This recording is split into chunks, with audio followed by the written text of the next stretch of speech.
समारंभा काम संकल्प वर्जिता।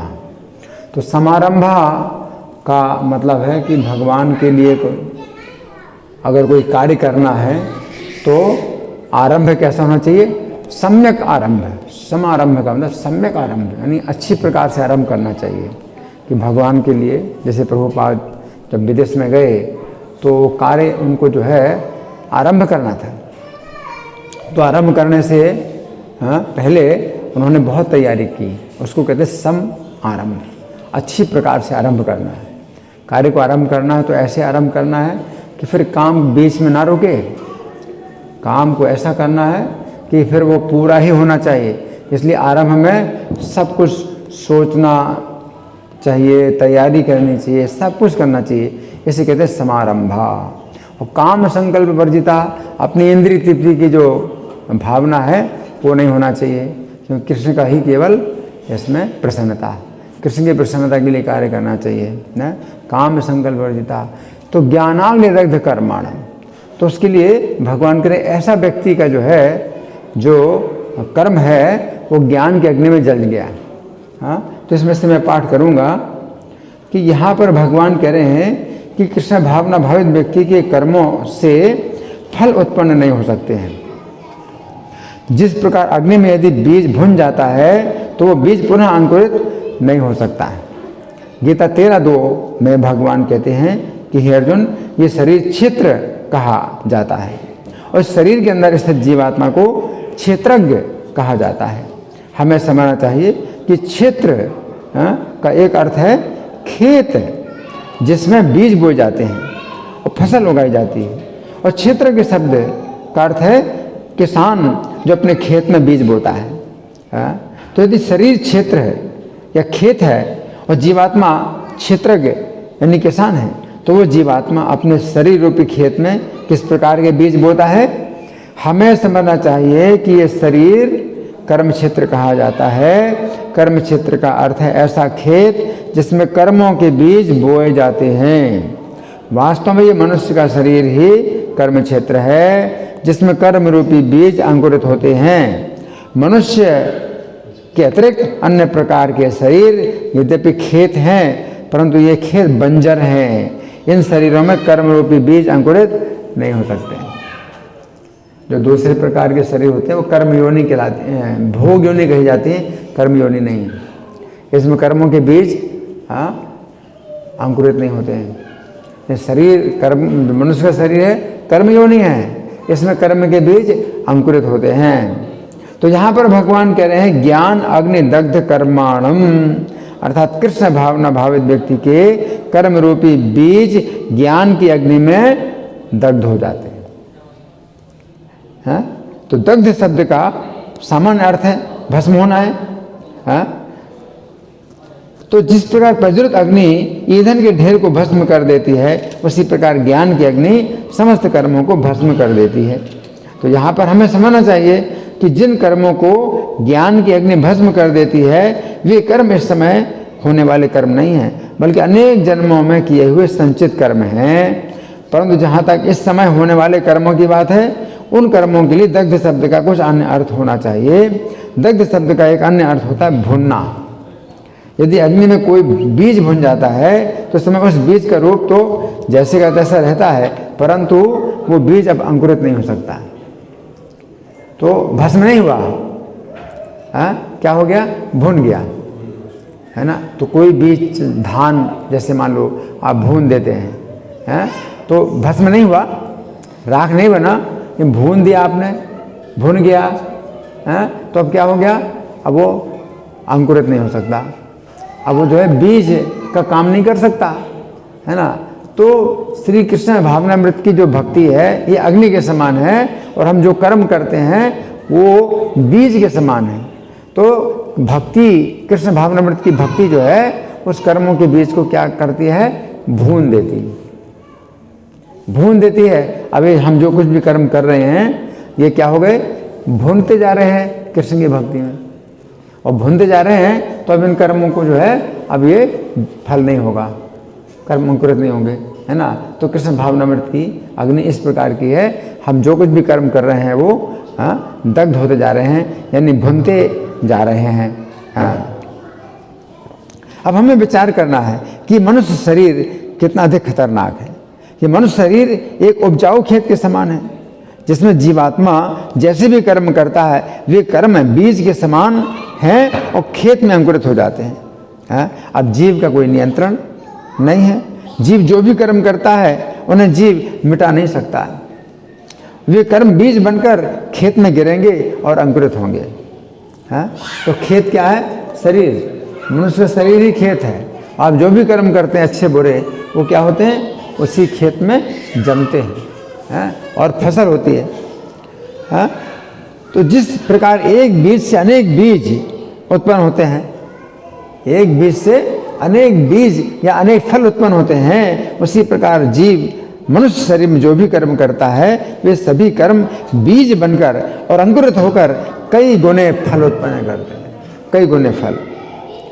यहाँ पर एक स्थिति ये भी है कि जीव को विवश होकर वे सभी फल स्वयं ही खाने होंगे।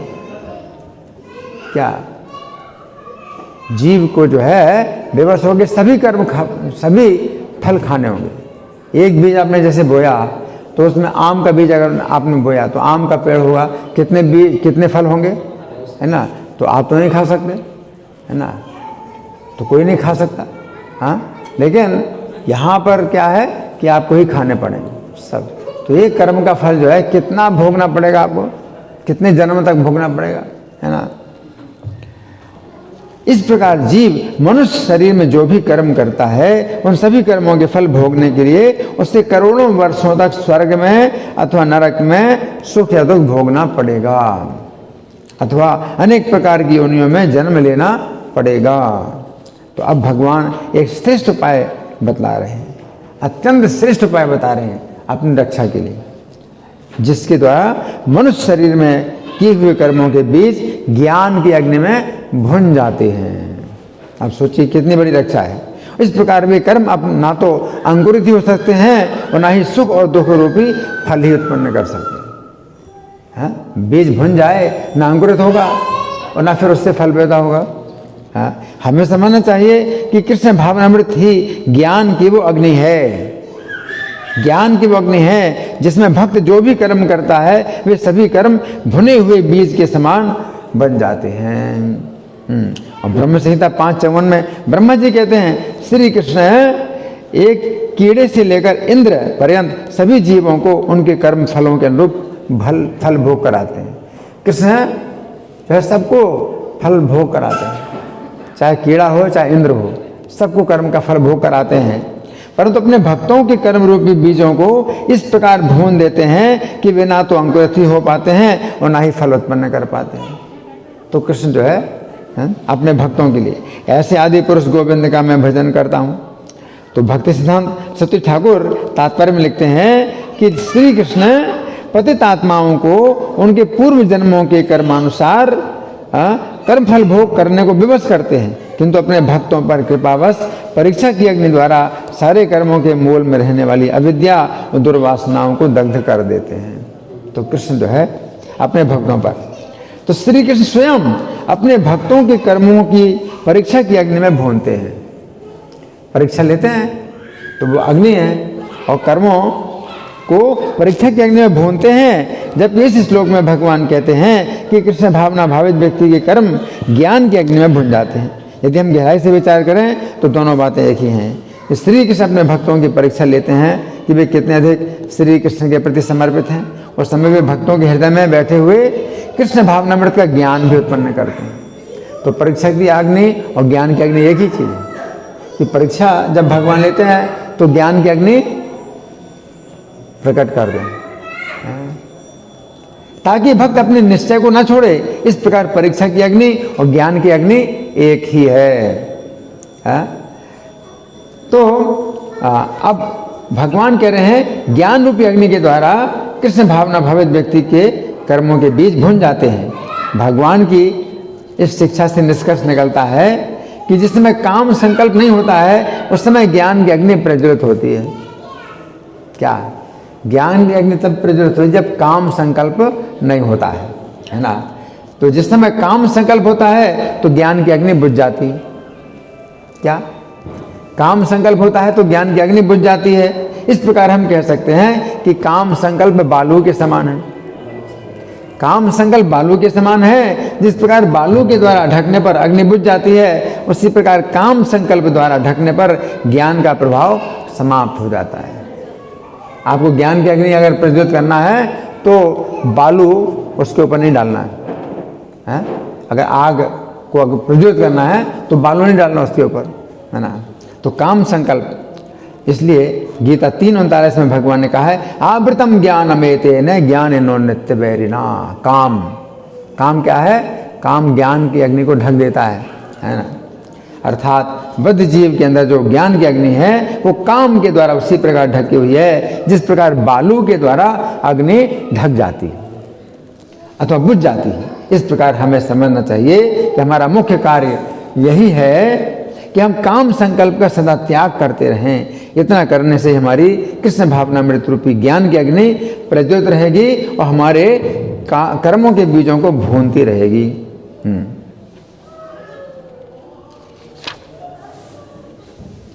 अभी जो ज्ञान की अग्नि है तो इसमें एक विशेष बात यह है, विशेषता है, एक ज्ञान की अग्नि की विशेषता है कि हमारे कर्मों को ही जो है जलाती है, हमको नहीं जलाती है।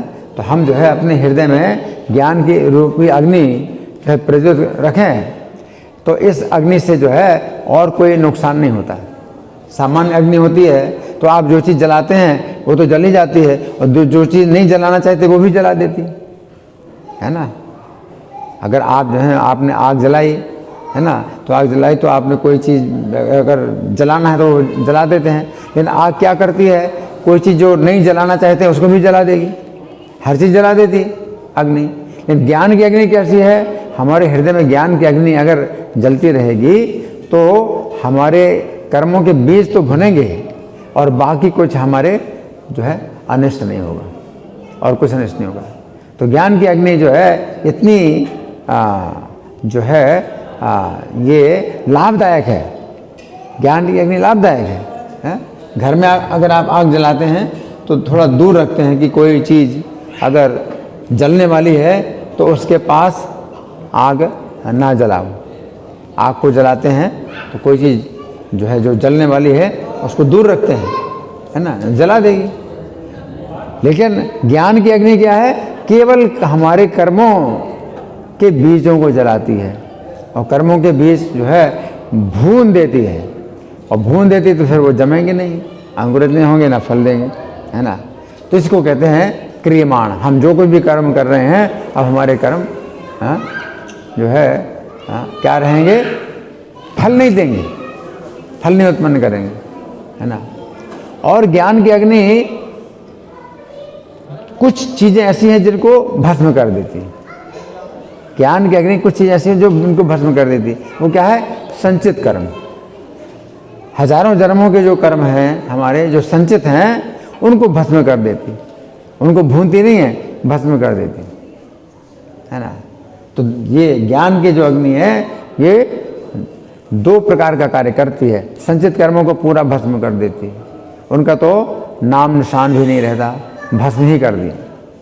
लेकिन जो क्रियमाण कर्म, जो इस समय कर्म हो रहे हैं, तो उनको भस्म नहीं करती, उनको भून देती, भून देती है। तो जो है कर्म बने रहेंगे लेकिन वो अब फलीभूत नहीं होंगे, अंकुरित नहीं होंगे, उनसे और बीज नहीं बनेंगे, है ना। तो भौतिक संसार में क्या है कि अगर कोई व्यक्ति काम संकल्प से भरा हुआ है तो उसकी ज्ञान की अग्नि तो बुझ गई। अब ज्ञान की अग्नि बुझ गई तो जो कर्म जो उसके बनते हैं वो क्या होते हैं, मनुष्य शरीर में बीज का काम करते हैं। मनुष्य शरीर क्या है, खेत है, और खेत कैसा है, उपजाऊ खेत है। उपजाऊ खेत है और आपने कोई भी बीज डाल दिया, गलत बीज डाल दिया तो गलत फसल होगी, और गलत फसल होगी तो वो जितने भी फल होंगे उस फसल के सब आपको खाने पड़ेंगे, और सब खाने पड़ेंगे। एक कर्म किया आपने, कोई बुरा कर्म किया, है ना, और मनुष्य शरीर में वो जो है बीज का काम करता है और वो अंकुरित होता है, फल होता है। तो हजारों हजारों सालों तक नरक में पड़े रहे, हजारों साल तक नरक में पड़ेंगे एक कर्म का जो बीज था उसने जो है कितने फल पैदा किए कि उसको आप सब खाएंगे तो हजारों साल तक नरक में जाएंगे, है ना। तो इतना खतरा है मनुष्य शरीर में। लेकिन जो दूसरे पशु पक्षियों के शरीर है तो उनके शरीर में ना तो ज्ञान की अग्नि होती है, और कर्म जो उसके उनके होते हैं तो वो जमते ही नहीं, क्योंकि जो पशु पक्षियों के शरीर होते हैं वो बंजर जमीन है। उनका जो शरीर है वो कैसा है, खेत है लेकिन उपजाऊ खेत नहीं है। कैसा खेत है, बंजर। तो उसमें बीज तो ज्ञान की अग्नि नहीं है, ना वो उनके कर्म जलते हैं, लेकिन वो जो कर्मों के बीज हैं वो जमते ही नहीं, बंजर जमीन में जमते नहीं। तो उनको ज्ञान की अग्नि की आवश्यकता नहीं है, क्योंकि उनका खेत बंजर है, ऊसर जो भी कहें। मनुष्य के शरीर में ज्ञान की अग्नि की आवश्यकता है, क्योंकि आप जो अगर बीजों को नहीं भूनते हो तो बीज जमेंगे, और बीज जमेंगे। अच्छा बीज है तो उसकी अच्छी फसल होगी, अच्छी फसल होगी वो भी सब खाने पड़ेंगे, तो भी कितना बंधन है। अगर मान लो अच्छा भी आपने बीज बोया, अच्छी फसल हुई है, तो कितना फल उसका होगा, आप सब खाने पड़ेंगे, तो भी कितना बड़ा बंधन है कि आपको सब खाना पड़ेगा। कोई खाना चाहेगा, है? अब मान लो आम का बीज बोया है, अब कितने आम के फल होंगे, आप खाना चाहोगे? आप नहीं खाना चाहोगे। ये भी एक बंधन है। इसलिए अच्छे कर्म का भी जो है बड़ा बंधन है ना, कि व्यक्ति को जो है उसको रहना पड़ता है, इस भौतिक संसार में रहना पड़ता है ना। तो ज्ञान की अग्नि हमेशा प्रज्वलित रखने के लिए काम संकल्प रूपी जो बालू है उसको दूर रखो। काम ये शत्रु है, ज्ञान का शत्रु है, ज्ञान को ढक देता है। आवृतम ज्ञान में तेरे ज्ञान है नित्य वैर ना, ज्ञानियों का नित्य शत्रु कौन है? काम। तो ज्ञान की अग्नि ढक देता है। तो मनुष्य शरीर में आप ज्ञान की अग्नि की रक्षा के लिए काम संकल्प रूपी बालू को आप हमेशा दूर रखो। और काम संकल्प का मतलब है कि मुझे भोगना है, ये मेरे लिए मुझे अपना काम करना है, अपना सुख भोगना है। तो भगवान से स्वतंत्र होकर के जब आप सुखी होना चाहते हैं तो वही काम संकल्प है। तो अगर भगवान की संतुष्टि के लिए आप कर्म कर रहे हैं तो ज्ञान की अग्नि उससे बनती है। तो जितना आप जो है भगवान की संतुष्टि के लिए कर्म करते हैं तो ज्ञान की अग्नि जो है आपकी और प्रज्वलित होगी। तो यस्य सर्वे समारंभा काम संकल्प वर्जिता ज्ञानाग्नि दग्ध कर्माणं तमाहु पंडितम बुधा, है ना। तो बुद्धिमान लोग उसी को पंडित कहते हैं। तो भगवान ने बुद्धिमान व्यक्ति के विषय में चर्चा की थी कि जो व्यक्ति कृष्ण भावना भावित कर्म में अकर्म देखता है तो वो व्यक्ति मनुष्य में बुद्धिमान है। अब उसी बात को भगवान यहाँ पर अन्य प्रकार से कह रहे हैं कि जो व्यक्ति अपने कर्मों को कृष्ण भावना मृत्यु की ज्ञान की अग्नि में भून देता है उसी को बुद्धिमान लोग पंडित कहते हैं। उसी को बुद्धिमान लोग पंडित कहते हैं। तो पिछले श्लोक में भगवान ने बुद्धिमान व्यक्ति के विषय में देखने की बात कही थी कि बुद्धिमान व्यक्ति ऐसा देखता है, और इस श्लोक में भगवान ने बुद्धिमान व्यक्ति के विषय में कहने की बात कही कि वो बुद्धिमान व्यक्ति ऐसा कहता है। पंडित शब्द का अर्थ क्या है? भगवान कह रहे हैं बुद्धिमान लोग उसी व्यक्ति को पंडित कहते हैं जो अपने कर्मों को कृष्ण भावना मृत्यु अग्नि में इस प्रकार भून देता है कि कर्मों के बीज फिर अंकुरित होते ही नहीं। इस प्रकार वो पंडित शरीर को छोड़ने पर पुनः इस भौतिक जगत में जन्म न लेकर श्री कृष्ण के नित्य धाम में चला जाता है। जितने बीज थे सब भून दिए तो बीज उगे ही नहीं, तो फिर कहाँ जाओगे? भगवान के धाम जाओगे, है ना, कि कर्म की फसल हुई नहीं, है ना।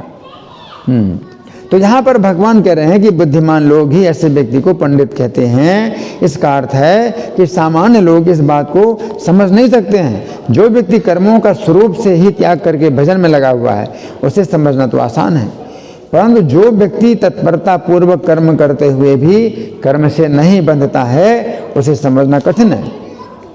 अतः भगवान यहाँ पर बुद्धिमान शब्द का प्रयोग कर रहे हैं कि जो लोग बुद्धिमान हैं वही ऐसे व्यक्ति को पंडित कहते हैं जो कर्मों में ही दिन रात लगा हुआ है, परंतु फिर भी अपने समस्त कर्मों को अकर्म बना रहा है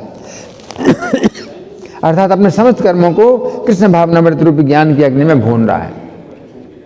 यहाँ पर कर्म करते हुए भी कोई व्यक्ति जो है कर्म से बिल्कुल मुक्त है ना।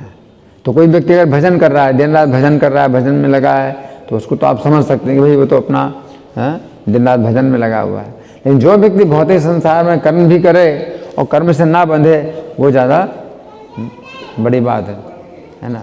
तो उसको बुद्धिमान व्यक्ति जो है समझ सकते हैं कि ये पंडित है ना। तो एक व्यक्ति तो ये है कि भाई जंगल में चले गए, केवल भगवान का भजन कर रहे हैं और भजन करते करते वो भगवान के धाम चले गए, शरीर छोड़ दिया, भगवान के धाम चले गए। इस बात को तो समझना आसान है, लेकिन इस बात को समझना बहुत कठिन है कि भौतिक संसार में रहते हुए भी वो जो है कर्म भी करता है और कर्म से नहीं बंधता है। तो बुद्धिमान लोग ही उसको पंडित कहते हैं। सामान्य लोग नहीं समझ पाएंगे कि ये जो है कैसा व्यक्ति है। लोग तो कहेंगे ये तो बंध रहा है, ये तो संसार में बंधे हुए हैं, संसार बंधन। लेकिन संसार में उसका बंधन नहीं है, जबकि वो संसार में है ना। तो उसके पास जो है जो अग्नि है, ज्ञान की अग्नि है, उससे अपने कर्मों को ऐसे भूनता जा रहा है। अब सब प्रकार के कर्म कर रहा है, मतलब कृष्ण अपनी इंद्रिय तृप्ति के लिए कर्म नहीं कर रहा है, बाकी भगवान की सेवा के लिए हर प्रकार के कर्म कर रहा है। जैसे अर्जुन क्या कर्म कर रहे हैं, युद्ध का एक कर्म कर रहे हैं। अब कितना गलत जो है लड़ाई मारकाट, ये सब जो कर्म कर रहे हैं अर्जुन, और इसमें भी जो है वो बंधन नहीं रहे, उनको कोई बंधन नहीं है। वो तो भगवान के धाम जाएंगे, उसके कर्म, उनके कर्म जो है वो अंकुरित ही नहीं हो रहे हैं, जम ही नहीं रहे, क्योंकि भून दिया। तो कृष्ण के साथ में जो ज्ञान की अग्नि उनको प्राप्त हो रही है, तो ज्ञान की अग्नि से अपने कर्मों को भूनते जा रहे हैं, तो हर कर्म उनका भून जाता है ना। तो अब जमीन में गिरेगा, भुना हुआ बीज है, जमीन में गिरा, कुछ नहीं, अंकुरित ही नहीं होगा, है ना। ये जो है मतलब वो व्यक्ति पंडित, बुद्धिमान लोग भी इसको पंडित कहेंगे। ये तो इतना बड़ा पंडित है ना। धन्यवाद। ग्रंथराज श्रीमद् भगवद गीता की जय, श्रील प्रभुपाद की जय। हरे कृष्णा।